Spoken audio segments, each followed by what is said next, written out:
Welcome to the journey of the Latticework of Mental Models, a concept pioneered by Charlie Munger and masterfully synthesized here by Mohnish Pabrai.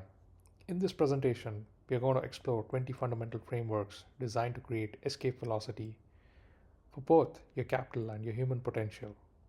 The core philosophy of this entire approach is Lollapalooza effect, where 1 plus 1 does not equal to 2, it equals to 11. When you layer these mental models on top of each other, you create a multiplicative effect that delivers results far superior to what could be achieved by hard work or intelligence alone.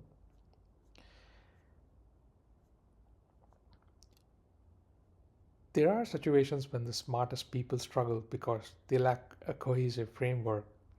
By adopting this lattice framework, you are effectively hacking life to gain significant advantage. This is not just about investing in stocks, it's about applying these filters to every major decision you make. As we go through these models, remember that these models are distilled from some of the greatest minds in history, from Ben Graham and Warren Buffett to the ancient wisdom of Upanishads. The goal is to move beyond mere summary and actually build these into your intuition. Let's begin with the foundation of everything, the Bedrock Model. Before we move to the model number one, the Bedrock Model, just a small aside. Most people are trapped in the linear ceiling. They think 1 plus 1 equals to 2. That's a trap. In the ordinary world, isolated efforts yield standard results, but in the extraordinary world, we use the lattice work effect. Charlie Munger calls these Lollapalooza effects. When you cascade these models together in the same direction, the math changes. 1 plus 1 does not equal 2, it becomes 11. When you stack 4 or 5 models, your impact does not grow, it explodes by 1,000-fold. This is about creating an edge that no ordinary human effort can compete with. We aren't looking for incremental gains, we're looking for exponential power. So let's begin with the first model. It's called the Bedrock Model. It is the prerequisite for everything else we are going to discuss today. Its core instruction is simple: take a simple idea and take it seriously. As Munger famously advised, none of the subsequent models in this lattice work will function if you do not commit to this one first. In a world that prizes complexity and sophisticated solutions, the hardest thing for most people to do is to remain fanatical about a basic proven framework. Many people hear these ideas, understand them, but fail to follow them because they think the simplicity makes them less valuable. To achieve a 10x life, you must go hook, line, and sinker, all in, on your chosen principles. This is what differentiates an average performer from a world class capital allocator. It requires a level of conviction that others might see as obsession. When you find a truth that works, like compounding or low risk, high uncertainty bets, you don't just acknowledge it, you build your entire life on that bedrock. Without this absolute conviction, you will find yourself wavering when the market gets volatile, or when the public opinion turns against you.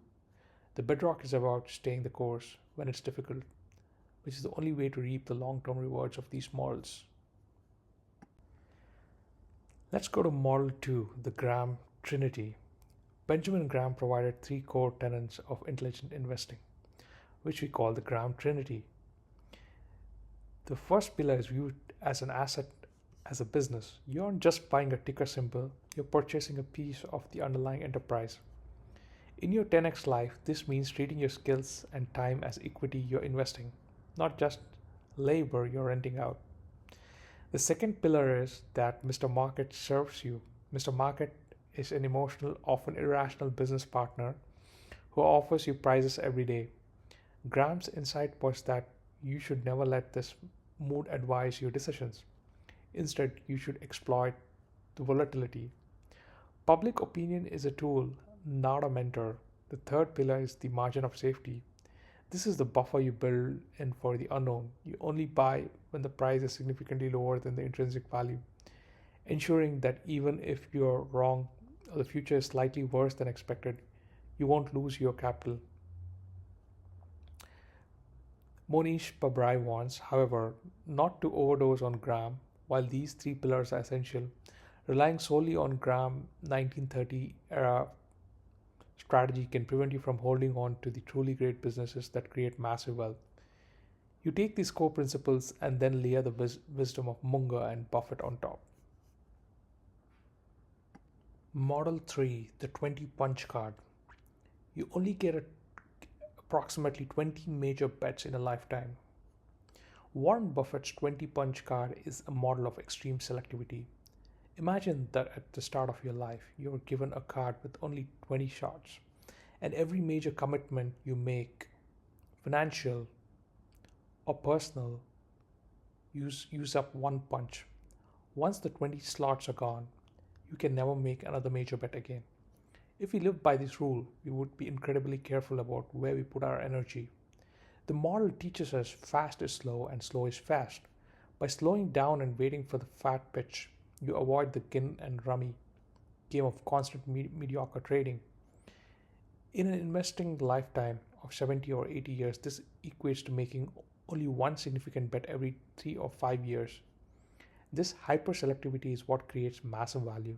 Most people feel the need to be always doing something, but the 10x life is built on saying no to almost everything, so that your yes carries massive weight. Buffett himself pointed out that just 12 ideas led to the vast majority of his wealth in Berkshire Hathaway. Even for the greatest investor in history, the hit rate was low, which makes the selectivity of 20 punch card even more vital. Model 4, the circle of competence. The size of the circle is irrelevant, staying in the epicenter is everything. The circle of competence model emphasizes that the size of your circle is not what matters. What matters is staying within its epicenter. John Arriga, a billionaire real estate investor who only invested in properties within 1 mile radius of Stanford campus. He knew every building, every rent price, and every owner in that tiny circle. Because he refused to venture outside that John area edge, he was able to act with total confidence when distress hit and properties became available at a discount. For a 10x life, the lesson is to hyper specialize. You don't need to know everything about everything to win big. You only need to have an undeniable granular edge in one specific area. If you have to ask if something is within your circle of competence, Munger says the answer is already no. Operating strictly where you have an advantage allows you to minimize errors and act with the fanatism required by the Bedrock Model. Most people fail because they get bored with the circle or get tampered by the bright shiny objects in the areas they don't understand. True success comes from the discipline of knowing what you don't know. The 4% rule. The 4% rule is a sobering reality check for any allocator. Over the last 90 years, only 4% of publicly traded companies have delivered all the market returns. This means the overwhelming majority of stocks are actually poor investments. To achieve 10x results, your survival and wealth depend entirely on maximizing the tiny percentage of decisions that actually work. You must embrace high error rates. Even the best analysts are wrong at least 1/3 of the time. In reality, we are likely wrong more than half the time. Even Warren Buffett's legendary success can be traced back to just a few dozen key decisions out of hundreds. This model reinforces the need for the 20 punch card. Since only 4% of ideas will move the needle, you cannot afford to waste slots on mediocre ones. When you find the ones that of those rare 4% winners, you must have the courage to concentrate your resources and hold on for the long term. The index does well because it's guaranteed to own that 4%. Your job is to be selective that you don't miss them when they appear in your circle of competence. Reluctance to sell. Hold great assets forever. Exit the gin and the rummy game. Once you have identified great businesses within that elite 4%, the next model is a reluctance to sell.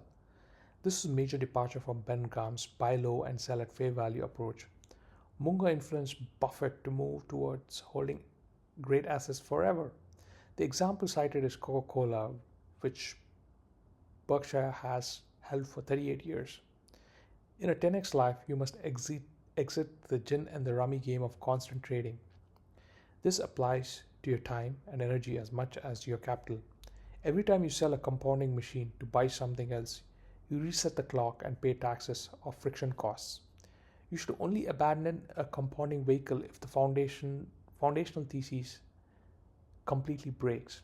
Even if the asset becomes fully priced or slightly overpriced, the risk of selling a great business is often higher than the risk of holding it through a period of overvaluation.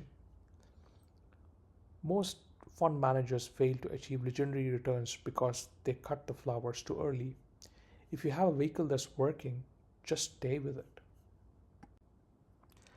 Water the flowers, cut the weeds is the practical application of concentration. Many investment managers do the exact opposite. They sell their best performers to lock in gains, cutting the flowers, and then use that money to buy more of their losing positions in the hopes of a rebound, watering the weeds. This is a recipe for mediocrity. For a 10x life, 80% of your focus should be allocated to your top 2 to 3 compounding engines. If something is unequivocally working, you should double down on it. In a mature, successful portfolio, the top few positions should naturally grow to make up 70% or 80% of the total pie. If they don't, it's a sign that you have been cutting your flowers. This requires ignoring traditional rules of diversification that tell you to rebalance and limit your exposure to your best ideas. As we will see later with models like escape velocity, once a flower starts blooming at a high rate, it doesn't matter if it becomes a huge portion of your asset. In fact, that is exactly what you want.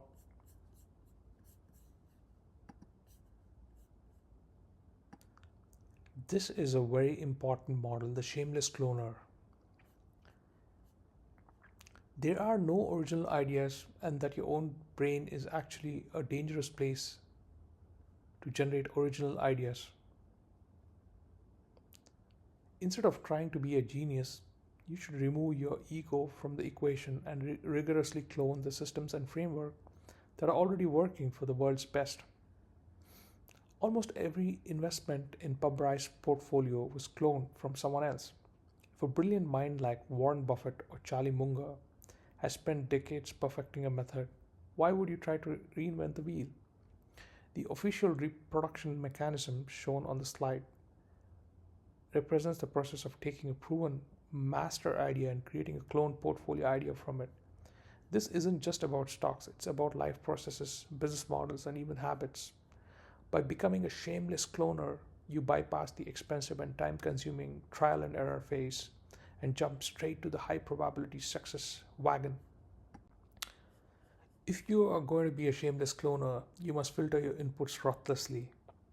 Model 9 focuses on high signal communities, gate-kept arenas where the noise is filtered out by brilliant minds before it even reaches you.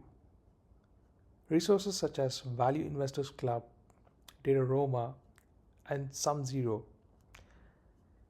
The membership requirements for a community like Value Investors Club are so stringent that the ideas posted there are already of a significantly higher caliber than the general market. You shouldn't just listen to any advice. You should let the brilliant minds do the baseline filtering for you. Free things like Value Investing Club write-ups can be incredibly valuable, but only when they are protected by extreme rigor. This model allows you to accelerate your research by standing on the shoulders of giants. Instead of sifting through thousands of noisy ideas yourself, you focus your energy on the few golden nuggets that have already passed through a high signal funnel. History rhymes. Mark Twain famously said that history doesn't repeat itself, but it rhymes. Model 10 teaches us that while the exact conditions of the past, like the US markets in the 70s, won't return exactly, their structural echoes will appear elsewhere.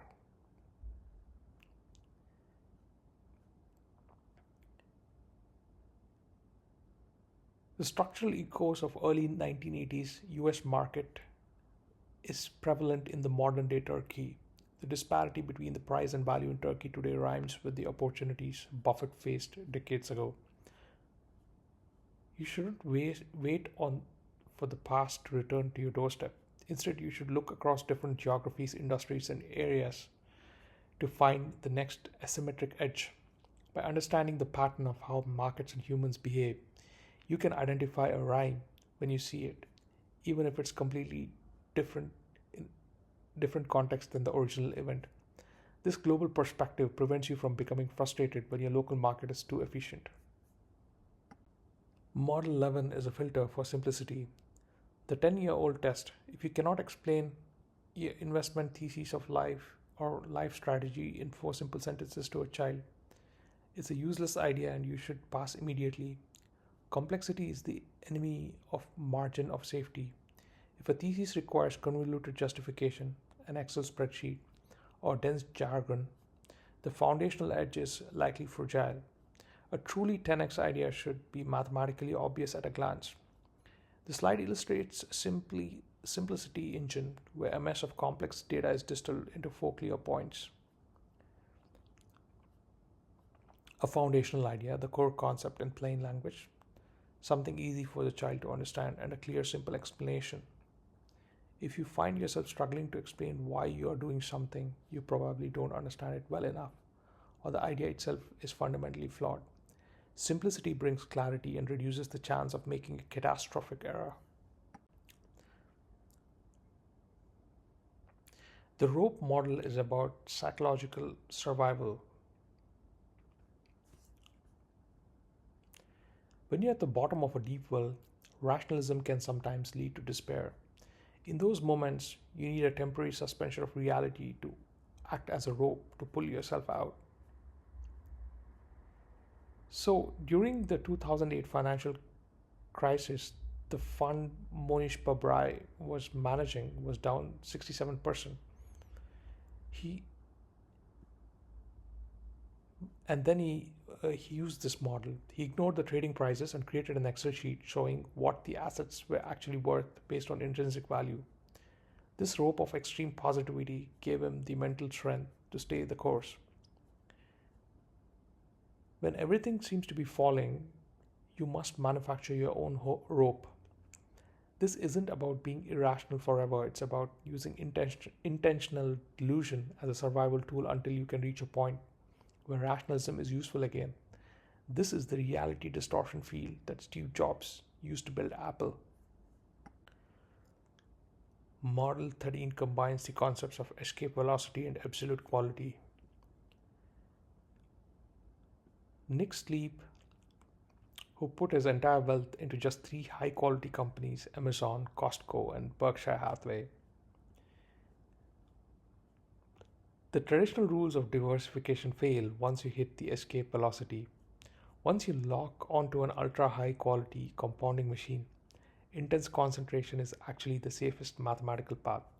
If one stock grows to become 80% of your pie because it's performing so well, you shouldn't sell it just to diversify. You have already escaped the orbit of financial worry. The key is to pursue absolute quality in management modes and business models. To that extent, please read Zen and the Art of Motorcycle Maintenance. To this deep commitment to quality. When you find this deep commitment to quality, you don't need dozens of average ideas. You just need to stay concentrated on the exceptional ones. Model 14 is a direct challenge to modern financial modeling. Do the math in your head. The script is simple. If you require Excel to justify the upside of an investment, the edge is not wide enough. The most profound asymmetries in life and capital do not require complex modeling. For example, in the IPSCO investment that Mohnish talks about, the math was so simple it could be explained to a 10-year-old. The company had more cash than its stock price. It was guaranteed to make more cash in the next 2 years. The best decisions are mathematically obvious at a glance. Your intuition, backed by basic arithmetic, is often more reliable than a 50-tab spreadsheet that can be easily manipulated to show whatever results you want. The gap between the price and the value is so small that you need a computer to find it. You don't have the sufficient margin of safety. To balance the intuition model of 14, we use a model 15, the pre flight checklist. This is about rigorously systematizing the avoidance of obvious stupidity. Success is primarily the aggressive prevention of fatal errors by building a diagnostic checklist of historical failure points, such as lethal leverage, moat misunderstanding, or questionable leadership. You can make go no go decisions before your emotions get involved. You don't try to be brilliant, you just try to avoid being stupid. This model is what allows an allocator to maintain a high hit rate over decades. Before you make any major life bet, run it through your own personal pre flight checklist to ensure that you aren't walking into a known trap. The Arjuna's focus is a model of singular absolute concentration.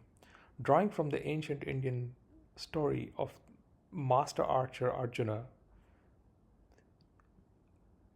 a guru tested his students' focus by asking them to shoot the eye of a bird in a tree. While others saw the tree, the sky, and the bird, Arjuna could only see the center of the eye. So, in life, you must eliminate all peripheral noise. When hunting for asymmetric edges, absolute untethered focus on the target is a prerequisite. This ties back to the 20 punch card because you have so few slots, you must be like Arjuna when you finally decide to aim. You cannot be distracted by what others are doing or by the thousands of noisy opportunities that doesn't fit your criteria. Singular focus is what allows you to see the eye that everyone else misses. Turn Every Page is a model of unrelenting research.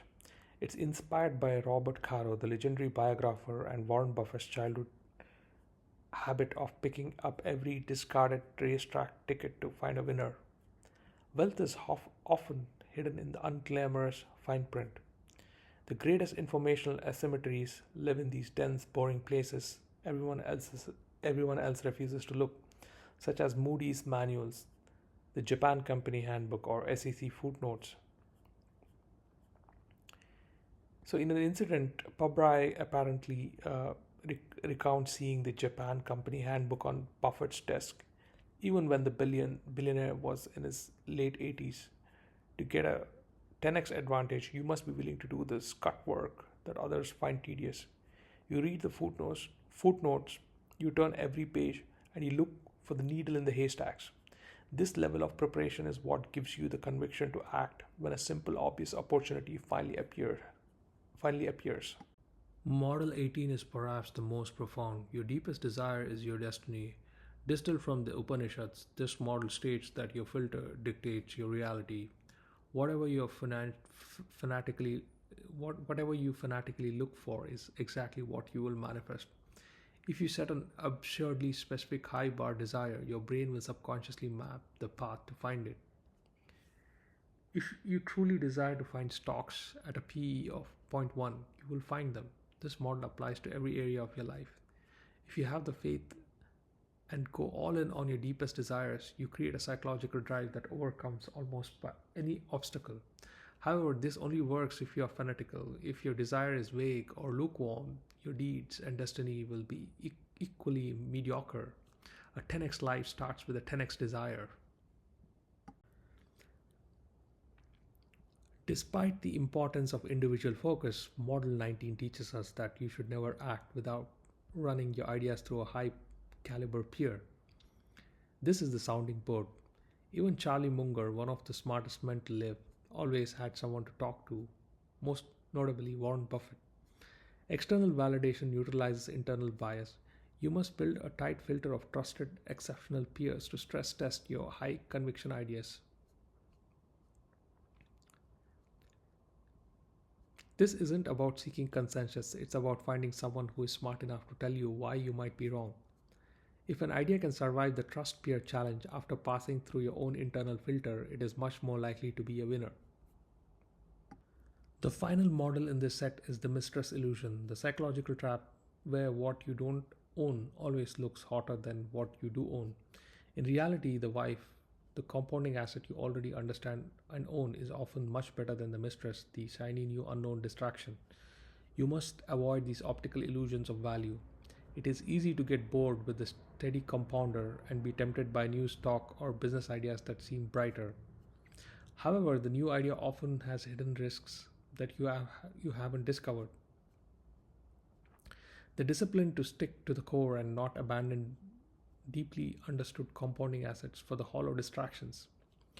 True intrinsic value is often found in the boring assets you already hold, while the mistress is often just a hollow geometric shape that looks complex but lacks substance. Stay focused, stay within your circle, and let the compounding do the work.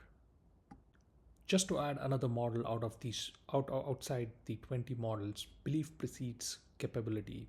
The world is highly malleable. If you go all in with an obsession, the environment will reconfigure itself around you faster than you think.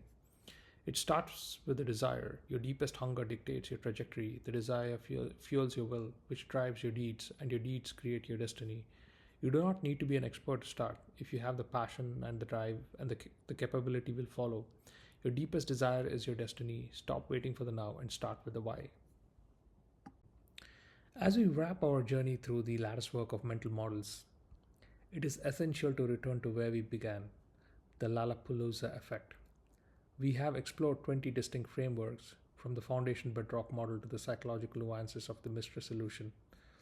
Individually, these are powerful tools, however, their true magic occurs when they are overlaid and applied simultaneously.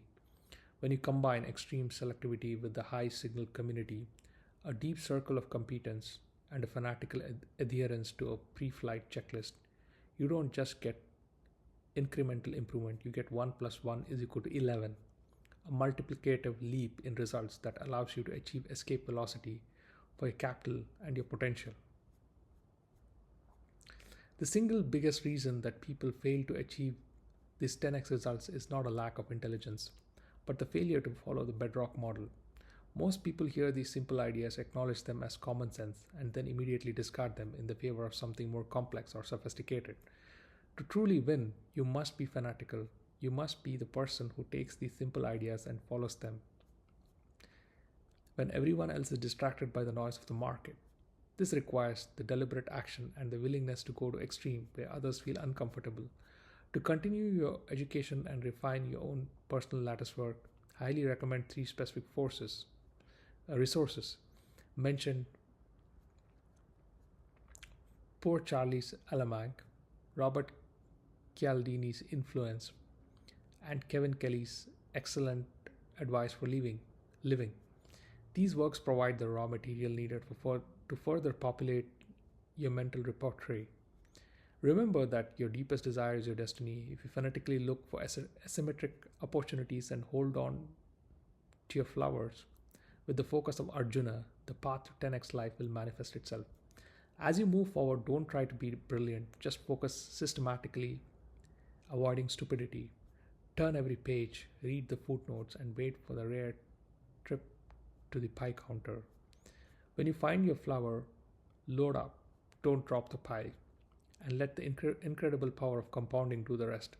This is how you move from being a mere student to the models of master allocator of your life's most precious resources. Thank you for joining me on this journey of this presentation. Finally, I would like to leave you with this thought. Your extraordinary life is waiting on the other side of execution. The knowledge of the lattice work is worthless without the commitment to build it. Identify the model you're actively resisting the most. Take it seriously. Go all in. Thank you.